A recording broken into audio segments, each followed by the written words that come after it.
Скопје е верски и етнички поделен град. Градот има долга историја на меѓуетнички и меѓуконфесионални тензии, но има уште побогата на соживот, разбирање и толеранција. Начелата на космополитизмот и современото живење станаа слогани на постземјотресно Скопје. Градот изграден од светската солидарност денес живее во времиња на шовинизам, насилство и омраза.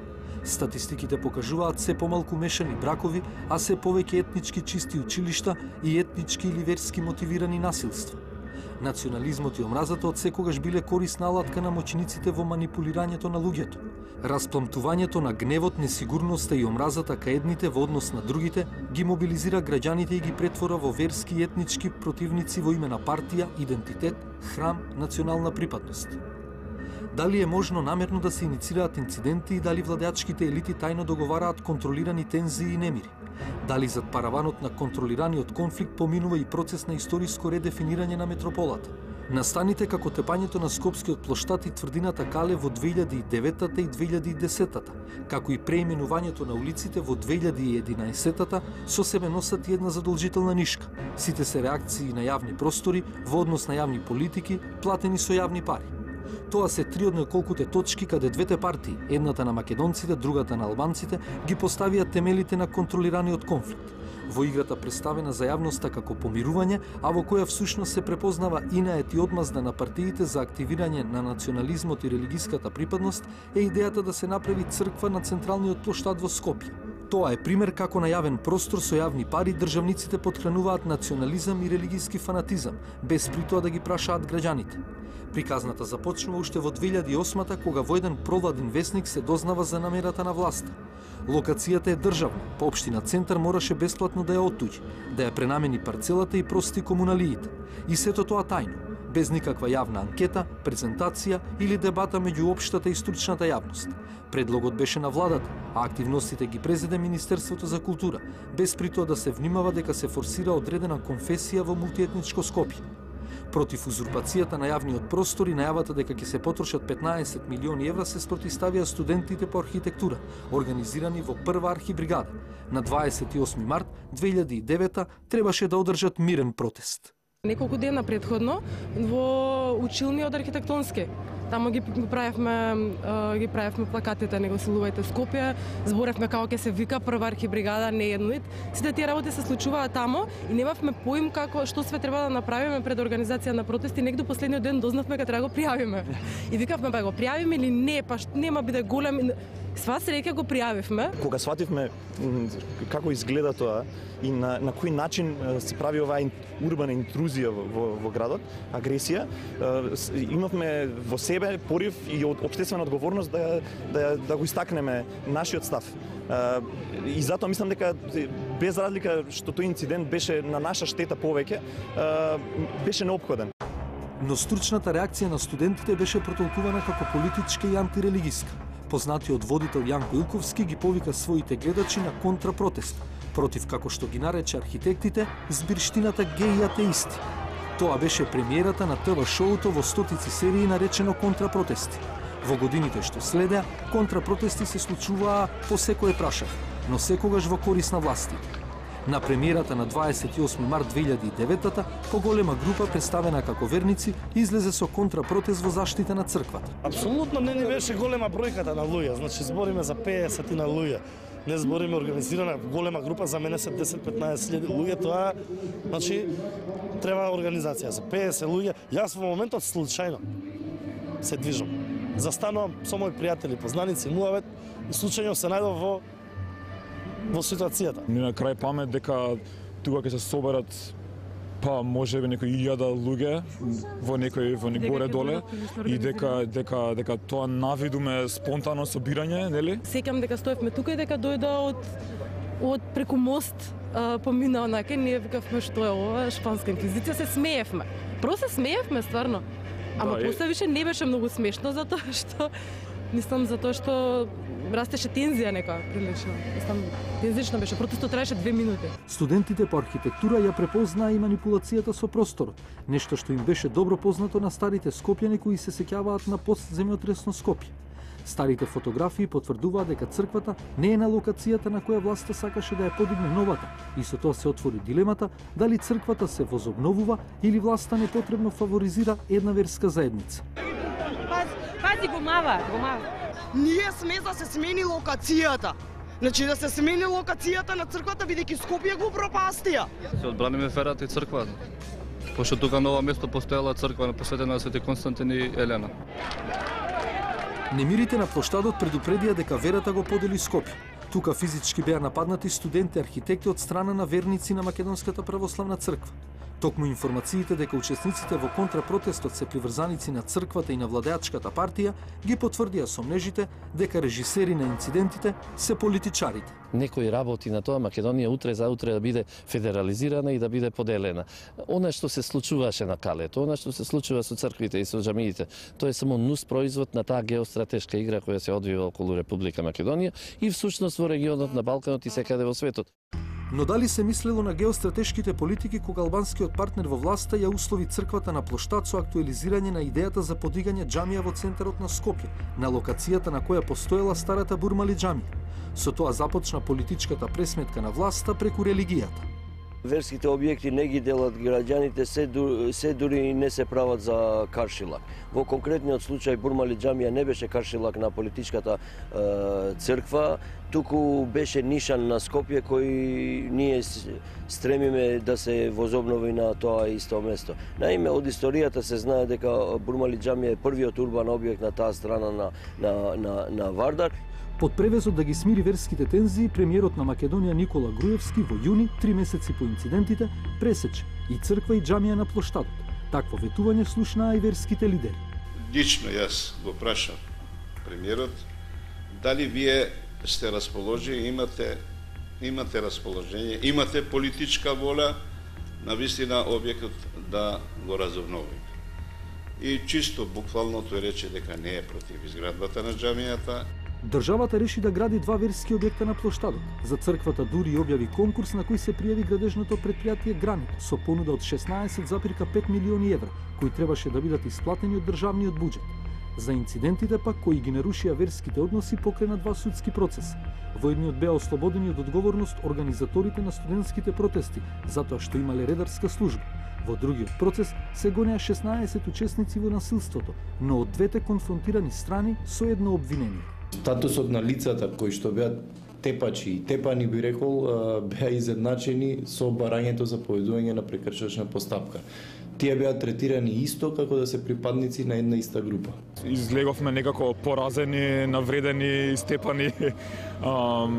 Не знам, може работите да се гледаат, работите може да се гледаат од две страни, нели? Некако очигледно спречевме да се случи нешто на плоштадот. Ама тоа е единственото нешто што не се изгради ствари црквата. Тој инцидент, или како да го наречам, е многу предимензиониран. Значи воопшто не беше со такви димензии како што тоа беше представено во јавноста. Малте не испана дека ова бевме тука во Берут, што воопшто не е вистината. Значи не знам, еден шамар, 2-3 бокса у целата ситуација, од тоа се направи фама. Месец дена беше топ мест. Значи сами си створивме слика за нас како ние да сме. На крајот судот избра да ги ослободи сите, како да се работело за кафанска тепачка, па сите се исти, а не за насилство на една организирана група врз друга, со кое се ускратија уставно загарантираните права на слободен говор, изразување и собирање на студентите по архитектура. Мој впечаток од целокупното водење на тие судски постапки и нивниот резултат беше тоа дека се наоѓа начин да се заташка она што е случило на градскиот плоштад. Јас бев тука присутен, меѓутоа не имаше на снимки, меѓутоа во ниеден момент ме немаше како јас да речем удирам некого или нешто. Јас сум тука присутен и тоа е моје легитимно право да бидам присутен, уставно загарантирано. Пресудата со која се ослободуваат неколку темина приврзаници на црквата, а за кои е јасно дека физички напаѓаат, потврдува дека инцидентот со право се оценува како фингиран. Неколкумесечниот молк и наелектризираната атмосфера ги прекина цртежот со жолт крст, кој 8:01 утро во октомври и остави впечаток дека е обележена локацијата за црквата. Бурните реакции на случајните минувачи и на јавноста покажаа дека инцидентот не беше заборавен. Сепак тоа беше само уметнички израз или провокација на еден слободоумен уметник. решив тогаш територијата правам токму таму, затоа што тој простор, како што еднаш спомнав, го видов како стигматизиран и проблематичен. И всушност тоа и самата премиса на териториите го обработува токму тоа прашање на приватен и јавен простор и границите помеѓу што е тоа уметност, што е живот. Иако уметничкиот крик до попладнето беше замолкнат, а делото немаше за цел да го промени деталниот урбанистички план за центарот на Скопје, сепак по налог на владата, општина Центар 10 месеци по крвавиот инцидент ја избриша локацијата за црквата. Тоа очекувано значеше дека нема ни џами.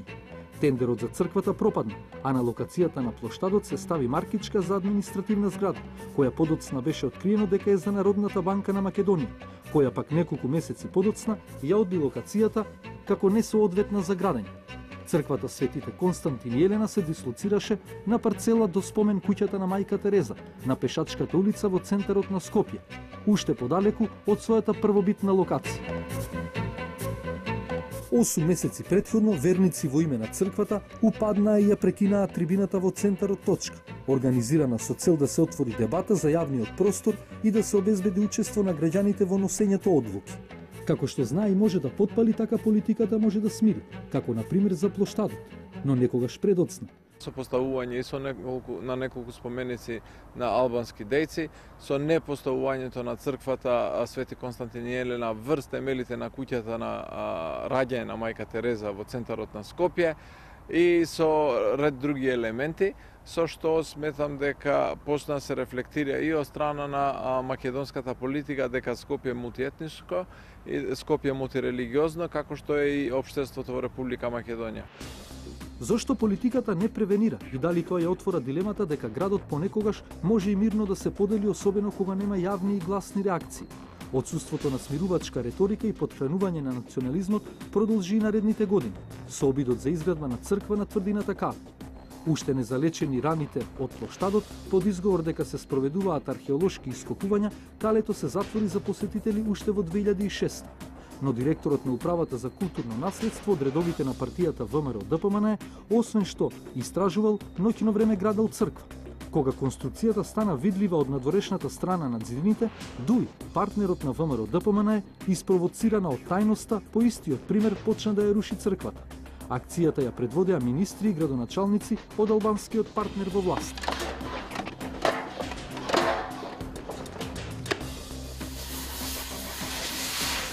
Само се почна.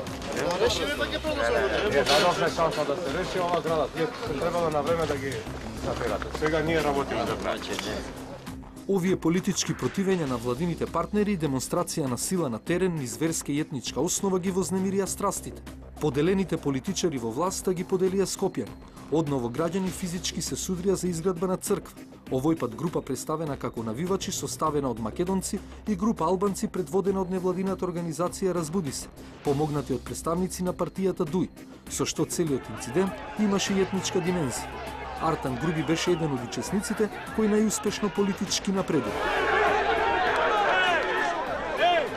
Се вметнав и себе си во таков еден инцидент, но за среќа траеше многу кратко и се заврши без некои сериозни последици. Стигна и до кандидат за градоначалник на Скопје. Се промовираше на Калето, таму каде што со насилство му започна политичката кариера. Настаните на Калето од пред 2 години ќе придонесат за градење на мултиетничкиот, мултикултурниот и мултирелигиозниот карактер на градот Скопје. Настанот заврши на суд, исто како и тој од плоштадот. Првично сите пријавени беа осудени условно без да се закаже судење. Кога неколкумина од двете страни поднесоа приговори на пресудите, судот закажа судење. Сега во судница се соочуваат учесниците во тепачката, но немаше никаква политичка одговорност за неуспехот на полицијата да спречи инцидент и за ослободувањето на некои приведени од заменик министерот за полиција од редовите на Дуј, како на пример Омер Буњаку, еден од предводниците на навилачката група шверцери од Чај.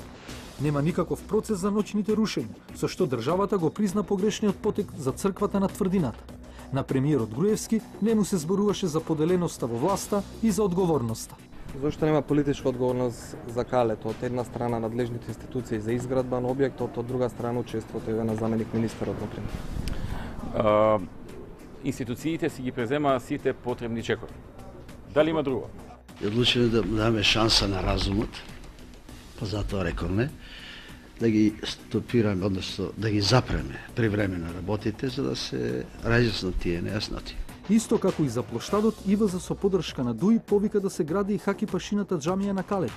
На крај, идентично како и за плоштадот, нема црква, нема џамија. И уште една карактеристика за да се потврди дека не се научила лекцијата или некому му одговара тензично и поделено Скопје, е новиот политички договор. Сум радосен што заврши со политички договор да нема веќе црква на Калето и да се изгради во истовремено и Илирско-Дарданска куќа врз темелите на таа што беше пронајдена порано и да се изгради исто така еден објект кој што ќе ја представува и отоманската култура. Додека се реализира договореното, Калето останува затворено под опсада. Внатре се издигаат објекти за кои можеше и претходно да се зборува, а да се избегне насилството, исто како што можеше и тоа на плоштадот. Навивачите својата верзија ја соопштуваат пред судот. Јавно не им се зборува затоа што се чувствувале изманипулирани. Артан Груби се повлече од процесот за да не го вовлекол судот во политика. Во обид да ги надмине верско-етничките поделби е Фатмир Ковачи од Скопје. Со изглед на радикален верник има работилница за компјутери. Вработил 10 млади и образовани: македонец, србин, турчин, македонски муслиман, албанци. Има мисија преку личниот пример да покаже дека половина живот може да се помине со различните. Мултиетничка соба. Еве. Ова тука, ова е Емре. Значи тој е турчин. Ова е Роберт. Тоа е Охриџанец. Ова е држава во мало. Може да се каже, да. Уште ром не фали и сите да сте присутни. Од историски и културолошки аспект го анализира Скопје, иако сега е само случаен минувач низ центарот. Погледнав околу себе, не може да се идентификувам со ниедна од градбите. Ни од национален, ни од верски, ни од културолошки аспект. Значи јас се почувствував како туѓинец. Уште една јавна политика го подели градот по идеолошка основа. Повторно без никаква вклученост на општата и стручната јавност пред советниците на градот се појави листа за гласање на нови имиња на улиците, булеварите и мостовите. Се менуваа околу 300 имиња врзани со левицата, делови од поблиската историја, како и меѓународните врски на градот. Ленинова се преименува во Аминта III, Салвадоре Алјенде во Тодор Александров, Бихачка во Павел Шатев, Маршал Тито во Македонија. Партизаните од НОП беа едни од многуте кои реагираа затоа што народниот херој Стив Наумов остана без улица во центарот на градот, а на негово место повторно се појави име од античката историја на Македонија.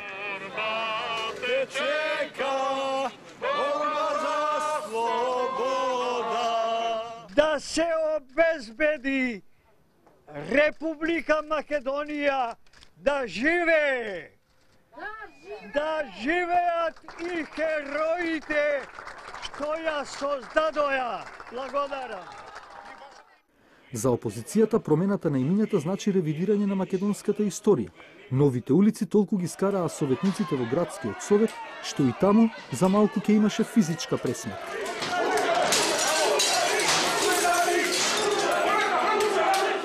Решија да ја сменат историјата и да го прекројуваат македонскиот идентитет. Се работи само за една техничка работа која што одамна требало да се направи во градот Скопје.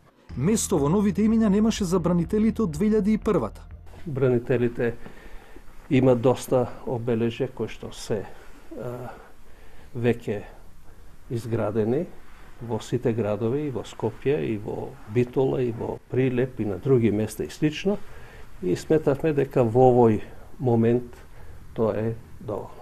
Но така не мисли градоначалникот на Чаиро Дуј. Бранителите се исклучени од улиците затоа што таму немало место ниту за припадниците на ОНА. Поделбите не завршија со преименуваните улици. Следуваа нови. Се преименуваа неколку училишта во Скопје. За Дуј законски, за ВМРО ДПМН е незаконски. За градот и државата само нова етничка поделба. Моето дете е затворено во македонската средина, албанското дете е затворено во албанската средина и тие и не сакајќи, следејќи ги само собствените размисли, следејќи ги социјалните мрежи само на собствениот јазик, едноставно влегуваат во замката која ни ја наметна. Ова шашма ќе има повеќе влијание кај идентитетот и културниот и социолошкиот на македонците отколку кај другите. Кај другите само се чувствува таа агресија, агресивност и насилство заради сите незаконитости кои ги имаше во текот на 2014 и мислам дека тогаш тоа политички ќе се усогласи. Како последна поделба која стави граници меѓу македонците и албанците е незаконското поставување албански знамиња кои го поделија Скопје на територии. На крајот од 2012-та се славеше 100 години од албанското знаме.